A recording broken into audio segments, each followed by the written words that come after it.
Hey guys, welcome to प्रयत्न academy. मैं हूं पंकज गोदियाल और आज हम बात करने वाले हैं कैग के बारे में, या जिसे हम कहते हैं controller and auditor general of India. सूक्ष्म रूप संक्षिप्त तौर पर हम जिसे क्या कहते हैं भारत सरकार का अकाउंटेंट भी आप इसे कह सकते हैं। अगर आप हमारे चैनल पर नए हैं तो प्लीज़ चैनल को सब्सक्राइब करना ना भूलें और बेल आइकन को प्रेस करना ना भूलें और वीडियो के अंत तक बने रहें। तो कैग जो है किस क्या क्या कार्य कैग के होते हैं, क्या कार्य शक्तियाँ होती हैं, कि कौन उसकी नियुक्ति करता है, इसके बारे में आज हम बात करने वाले हैं। सबसे पहले अगर हम बात करें कैग जो होता है उसका भारतीय संविधान के अंतर्गत कहाँ पर उसका वर्णन किया गया है और संवैधानिक दृष्टि से क्या उसकी महत्वपूर्णता है हमारे संविधान के अंतर्गत या हमारी सरकार के अंतर्गत। तो भारत के संविधान में आर्टिकल 148 से 151 तक भारत के नियंत्रक एवं महालेखा परीक्षक की यहाँ पर बात की गई है, जिसे हम शॉर्ट फॉर्म में क्या कहते हैं, कैग के नाम से भी जाना जाता है। तो इसकी व्यवस्था आर्टिकल 148 में की गई है, जिसे संक्षेप में हम महालेखा परीक्षक भी कहते हैं। महालेखा परीक्षक देखो, लेखा मतलब अकाउंटेंट से संबंधित है, लेखा मतलब किसी चीज की लेखा जोखा करना, महा मतलब बहुत व्यापक स्तर पर, परीक्षक मतलब जो उसकी क्या करता है, समीक्षा करता है या जो उसकी जांच करता है, इसीलिए इसे क्या कहा गया है, महालेखा परीक्षक भी कहा गया है। यह भारतीय लेखा परीक्षण और लेखा विभाग का मुखिया होता है। यह लोक वित्त का संरक्षक होने के साथ साथ देश की संपूर्ण वित्तीय व्यवस्था का भी क्या होता है, नियंत्रक होता है। यानी भारत जो लोक वित्त, अब जैसे जितना भी पैसा सरकार के पास जाता है, ठीक है, वो सारा पैसा किसका होता है, हमारा ही होता है, ठीक है, चाहे वो इनकम टैक्स के थ्रू जाता है या और किसी टैक्स के थ्रू जाता है। तो ये सारे की सारी चीज़ें किस में जाती हैं, हमारा वो पैसा किसका होता है, हमारा ही होता है, जो हम गवर्नमेंट को देते हैं अलग अलग रूपों में। तो जितना भी पैसा वो है, एक तो लोक वित्त का पैसा जितना होता है, या देश की जो संपूर्ण वित्तीय जो व्यवस्था होती है, फिनेंशियल जो कंडीशन है या फिनेंशियल जो व्यवस्था है, उनका नियंत्रक भी कौन होता है, ये कैग ही होता है। इसका नियंत्रण राज्य एवं केंद्र दोनों स्तरों पर होता है। इसका कर्तव्य क्या है कि भारत के संविधान एवं संसद की विधि के तहत वित्तीय प्रशासन को संभाले। यानी कॉन्स्टिट्यूशन में भी ये कहा गया है कि संसद की विधि के अंदर, भाई कॉन्स्टिट्यूशन में भी कहा गया है, कुछ ऐसे अमेंडमेंट भी हुए हैं जहां पर संसद ने भी ये कानून बनाए हैं कि जो वित्तीय प्रशासन है, जो फाइनेंशियल एडमिनिस्ट्रेटिव है, उसको संभालने का कार्य किसको दिया गया है, स्पेशली कैग को ही दिया गया है। तो जो हमारे संविधान के पिता कहने वाले जो हैं हमारे डॉक्टर भीमराव अंबेडकर, उन्होंने भी कहा था कि नियंत्रक महालेखा परीक्षक भारतीय संविधान के तहत सबसे महत्वपूर्ण अधिकारी होगा। ये हमने वहां पर भी दर्ज किया हुआ है और ये लोकतांत्रिक व्यवस्था में भारत सरकार के रक्षकों के रूप में से एक होता है।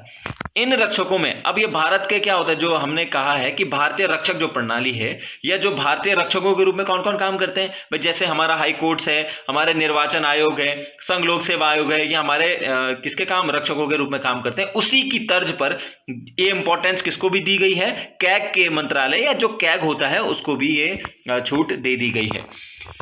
अगर हम बात करें इसके नियुक्ति और कार्यकाल के बारे में, तो कैग की नियुक्ति कैसे होती है, क्या इसका कार्यकाल होता है। तो नियंत्रण एवं महालेखा परीक्षक, जिसे हम कैग भी कहते हैं, उसकी नियुक्ति राष्ट्रपति द्वारा की जाती है।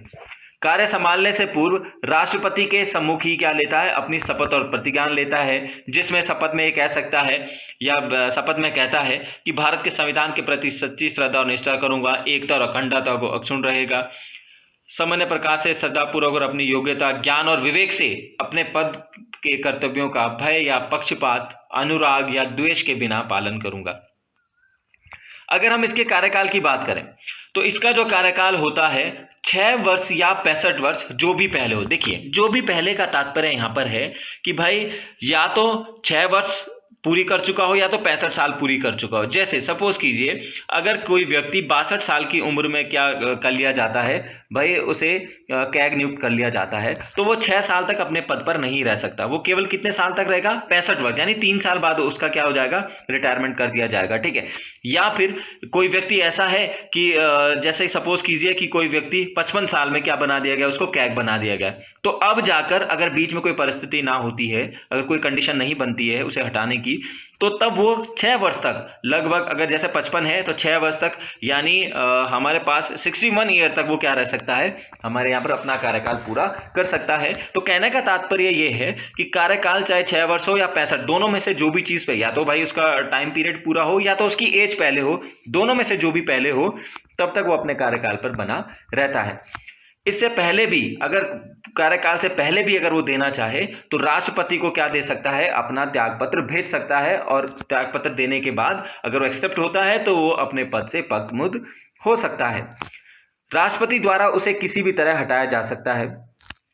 अब राष्ट्रपति उसे उसी तरह हटाएगा जैसे कि अगर सपोज किए एक तो उसका कार्यकाल पूरा हो गया, दूसरा वो खुद अपना त्यागपत्र देना चाहता है, या तीसरी कंडीशन ऐसी है जहां पर राष्ट्रपति द्वारा उसे हटाया जा सकता है जब उसकी मर्जी है। तो कैसे, डायरेक्टली उसे नहीं हटा सकता, जैसे हमने राज्यपाल के बारे में डिस्कस किया था। आप हमारी प्लेलिस्ट में जाकर वहां पर गवर्नर है वो प्लेलिस्ट में आप वो वीडियो देख सकते हैं। तो राज्यपाल में हमने जैसे पढ़ा था कि राष्ट्रपति कभी भी उनको स्थानांतरित कर सकता है, उनको चेंज कर सकता है, ठीक है। तो यहां पर ऐसा भी नहीं है। तो कैसे होगा कि जिस तरीके से उच्च न्यायालय के न्यायाधीश को हटाया जाता है उसी प्रकार से इस कैग को भी हटाया जा सकता है। अगर हम दूसरे शब्दों में समझें, सामान्य तौर पर अगर हम समझें तो संसद के जो दोनों सदनों का विशेष बहुमत होता है, दुर्व्यवहार और अयोग्यता का प्रस्ताव पास करके उसे हटाया जाता है। आप उच्चतम न्यायालय की वीडियो देखने के लिए, ज़्यादा जानकारी के लिए या ज़्यादा डिटेल में समझने के लिए आप हमारी प्लेलिस्ट में जाकर वहां पर उच्चतम न्यायालय के जो हमारे वीडियोज़ हैं उनको देख सकते हैं। इसके अलावा अगर हम बात करें उसकी स्वतंत्रता की, क्या क्या फ्रीडम्स हमारे संविधान ने उसे दी हैं, क्या क्या स्वतंत्रताएं उसे प्रदान की गई हैं। तो नियंत्रण में महालेखा परीक्षक की स्वतंत्रता सुरक्षा सुनिश्चित करने के लिए संविधान में कुछ व्यवस्था की गई हैं। क्या क्या व्यवस्थाएं हैं? तो इसे कार्यकाल की सुरक्षा मुहैया कराई गई है। इसे केवल राष्ट्रपति द्वारा संविधान में उल्लिखित कार्रवाई के जरिए ही हटाया जा सकता है। यहां पर ध्यान रखने वाली बात है कि एक चीज यहां पर लिखी कि उल्लिखित कार्यवाही के जरिए ही हटाया जा सकता है।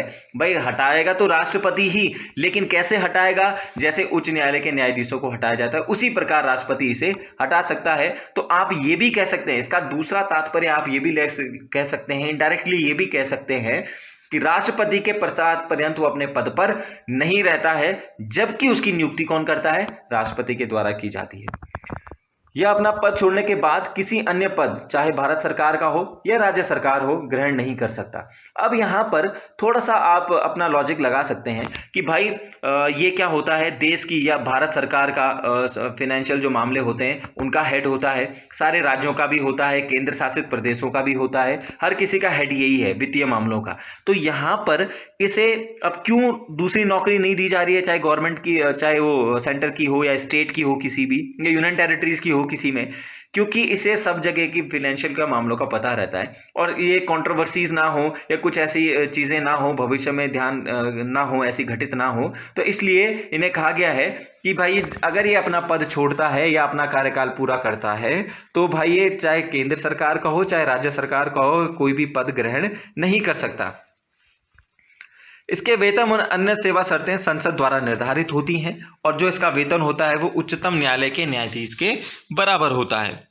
अगर हम बात करें अगले पॉइंट के बारे में, तो इसके वेतन में और अनुपस्थिति, छुट्टी, पेंशन या निवृत्ति की आयु के संबंध में, उसके अधिकारों में उसकी नियुक्ति के पश्चात उसके लिए अलाभकारी परिवर्तन नहीं किए जाएंगे। यानी कि जब अगर इस कैग की नियुक्ति कर दी जाती है तो इसकी वेतन में या अनुपस्थिति में या छुट्टी चाहिए, पेंशन है, निवृत्ति की आयु या कोई आयु है, कितने टाइम तक रहेगा, क्या क्या सारी चीज़ें हैं, इसके अधिकारों का जितने भी अधिकार हैं उसकी नियुक्ति से पहले ही सब चीज़ डिसाइड कर ली जाती है।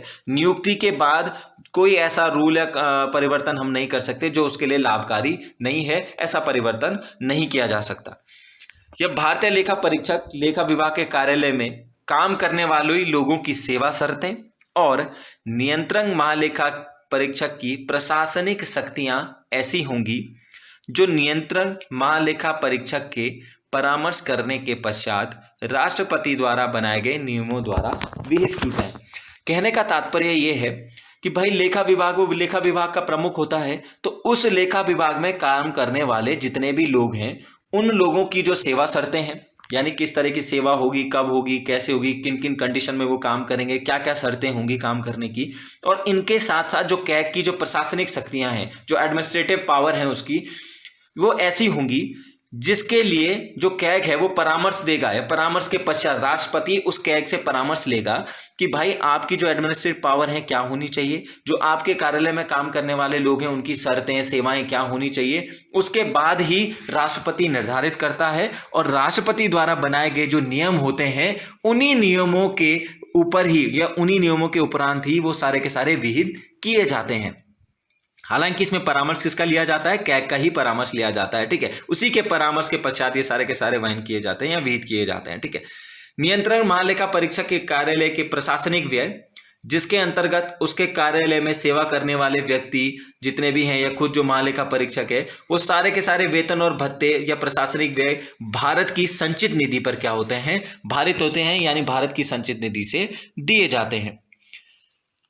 अगर हम बात करें कैग की कार्य और शक्तियों के बारे में या उसकी कर्तव्य और शक्तियां क्या क्या हैं, तो संविधान के जो आर्टिकल है अनुच्छेद 151 में संसद को यह अधिकार देता है कि वह केंद्र, राज्य या किसी अन्य प्राधिकरण या संस्था के महालेखा परीक्षक से जुड़े लेखा मामलों को व्यवस्थापित करे, और इसी से जुड़े संसद के जो महालेखा परीक्षक की कार्य और शक्तियां एवं शर्तें अधिनियम 1971 को प्रभावी बनाया गया, और इसी अधिनियम को 1976 में केंद्र सरकार ने लेखा परीक्षक से लेखा को अलग करते हुए संशोधित कर दिया गया था। अब इसके कर्तव्य क्या क्या हैं, क्या क्या कर्तव्य होने चाहिए? तो सबसे पहले वो भारत की संचित निधि, प्रत्येक राज्य की संचित निधि और प्रत्येक संघ शासित प्रदेश जहां विधानसभा हो से सभी व्यय संबंधी लेखाओं की लेखा परीक्षा करता है। यानी कि वो क्या कर सकता है कि भारत की जो संचित निधि है या राज्य की जो संचित निधि है या किसी भी यूनियन टेरिटरीज की जो संचित निधि है, वहां पर उनकी लेखाओं की क्या कर सकता है? जांच कर सकता है, उनकी लेखाओं का परीक्षण कर सकता है। वह भारत की संचित निधि और भारत के लोक लेखा सहित प्रत्येक राज्य की आकस्मिकता निधि और प्रत्येक संघ शासित क्षेत्र की आकस्मिकता जो निधि होती है उसकी भी क्या कर सकता है? जांच कर सकता है। वो क्या करता है? वो निम्नलिखित प्राप्तियों और व्ययों का भी लेखा परीक्षण कर सकता है। कौन कौन सी प्राप्तियां हैं, कौन कौन से व्यय हैं, यानी कितना हमने प्राप्त किया है, कितना हमने एक्सपेंडिचर किया है, उसकी लेखा परीक्षणों की भी जांच कर सकता है। जो केंद्र हो या राज्य सरकार के अनुदान जो मिलता है, यानी कि जिन्हें केंद्र या राज्य सरकारों से क्या मिलता है? अनुदान। ऐसे निकाय और प्राधिकरण होते हैं राज्य सरकारों के, जहां पर केंद्र या किसी राज्य के द्वारा उनको अनुदान मिला है, उसका परीक्षण कर सकता है। सरकारी जितनी भी कंपनियां होती हैं उन कंपनियों के लेखा जोखों की जांच कर सकता है। संबंध नियमों द्वारा आवश्यक हो तो निगमों एवं निकायों का भी क्या कर सकता है? वो लेखा परीक्षण कर सकता है। वह ऋण, निपेक्ष निधि, जमा, अग्रिम, बचत खाता और धन प्रेषण व्यवसाय संबंधी केंद्रीय और राज्य सरकारों के सभी लेन देनों की लेखा परीक्षण करता है।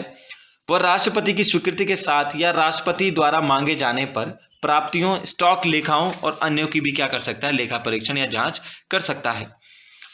वह राष्ट्रपति या राज्यपाल के निवेदन पर, ध्यान रखिए, राज्यपाल या राष्ट्रपति के निवेदन पर किसी अन्य प्राधिकरण के लेखाओं की लेखा परीक्षण भी करता है। उदाहरण के लिए जैसे हमारे पास स्थानीय निकाय जो हमारे पास होते हैं, उनका स्थानीय जो निकाय है हमारे पास, उन स्थानीय निकायों की भी क्या कर सकता है? लेखा परीक्षण कर सकता है। लेकिन कंडीशन यह है कि जब राष्ट्रपति या राज्यपाल के द्वारा कहा जाएगा या निवेदन किया जाएगा, उसी के बाद वो उनका लेखा परीक्षण भी कर सकता है। वह केंद्र सरकार के लेखों से संबंधित रिपोर्ट राष्ट्रपति को देता है, जो उसे संसद के पटल पर रखता है। अब ये क्या करेगा? सपोज कीजिए इसके द्वारा केंद्र सरकार के जितने भी जो लेखा वित्त संबंधी जो मामले हैं उनकी जांच कर दी जाती है जब इसके द्वारा, कैग के द्वारा, तो वो अपनी रिपोर्ट किसको सौंपता है? राष्ट्रपति को क्या कर देता है? अपनी रिपोर्ट सौंप देता है। और राष्ट्रपति उस रिपोर्ट पर क्या करने के लिए? उचित समीक्षा करने के लिए वो रिपोर्ट को कहां पर दे देता है? संसद के पटल पर रख देता है या संसद में उसको भेज देता है। वो राज्य सरकार के लेखों संबंधी रिपोर्ट राज्यपाल को देता है, और राज्यपाल क्या करता है? उसे विधानमंडल के जो पटल है विधानमंडल में उसको रख देता है। ये दोनों के दोनों आर्टिकल 150 के अंतर्गत, 51 के अंतर्गत आते हैं। वह किसी कर या शुल्क की सुगम आगमों का निर्धारण और प्रमाणन करता है, और उसका प्रमाण पत्र क्या होता है? अंतिम होता है। वह संसद की लोक लेखा समिति के गाइड, मित्र और मार्गदर्शक के रूप में कार्य करता है। ये सबसे ज्यादा इंपॉर्टेंट है परीक्षा दृष्टिकोण से, कि ये क्वेश्चन बना हुआ भी है कि भाई कौन जो है लोक लेखा समिति के गाइड और मित्र और मार्गदर्शन के रूप में काम करता है। तो भारत का महालेखा परीक्षक जो है, कैग जो है, वो इसका गाइड के रूप में या मार्गदर्शक के रूप में कार्य करता है। क्योंकि अभी जैसे हमने बताया था कि भाई कैग अपनी रिपोर्ट किसको देता है? राष्ट्रपति को देता है, और राष्ट्रपति उसे संसद के पटल पर रखता है। और संसद में भी एक समिति होती है, लोक लेखा समिति। वो समिति क्या करती है? इसके प्रतिवेदनों की वहां पर जांच करती है और इसकी समीक्षा करती है। या आगे हम नेक्स्ट वीडियो में देखेंगे कि जब हम संसदीय समितियों के बारे में वहां पर डिस्कस करेंगे, अगला वाला जो वीडियो होने वाला है वो संसदीय समितियों के ऊपर ही है, तो उसमें समझेंगे हम कि कौन कौन सी समितियां होती हैं, इन समितियों में कितने सदस्य होते हैं और क्या क्या समितियां क्या करती हैं, काम करती हैं। अगर हम कैग के बारे में देखें क्या भूमिका है या कौन कौन से प्रतिवेदन सौंपे जाते हैं, तो कैग राष्ट्रपति को 3 लेखा परीक्षा प्रतिवेदन प्रस्तुत करता है। इन्हें आप लिख लीजिएगा अपने नोट्स में, और अंडरलाइन मैंने किए हुए हैं, आप इन्हें लिख सकते हैं। बहुत ज़्यादा इंपॉर्टेंट है, क्वेश्चन बने हुए हैं कि राष्ट्रपति कौन कौन से परीक्षा प्रतिवेदन है जो कैग जो है वो राष्ट्रपति को कौन कौन से प्रतिवेदन प्रस्तुत कर सकता है। तो 3 तरीके के प्रतिवेदन देता है। पहला, विनियोग लेखाओं पर लेखा परीक्षा रिपोर्ट देता है। दूसरी, वित्त लेखाओं पर। और तीसरा, सरकारी उपक्रमों पर लेखा परीक्षा रिपोर्ट किसको सौंपता है? राष्ट्रपति को सौंपता है। और राष्ट्रपति इन रिपोर्टों को संसद के दोनों सदनों के सभापटल पर रखता है, जिसके उपरांत लोक लेखा समिति क्या करती है? इसकी जांच करती है और इसके निष्कर्षों से संसद को क्या कराती है? अवगत कराती है। ये काम किसका होता है? लोक लेखा समिति का होता है। तो आज हमने डिस्कस किया कैग के बारे में। बहुत ज़्यादा इंपॉर्टेंट पद है भारत के सरकार के लिए, क्योंकि हमारा जो लोकहित का जो फाइनेंशियल मैटर होता है, इन सब की जांच भी कौन करता है? हमारे पास कैग के द्वारा ही की जाती है। तो guys thank you so much, और वीडियो के अंत तक आप बने रहे। Thank you so much. और अगर आपको ये वीडियो पसंद है तो प्लीज़ लाइक करें, शेयर करें और सब्सक्राइब करना ना भूलें। Thank you so much.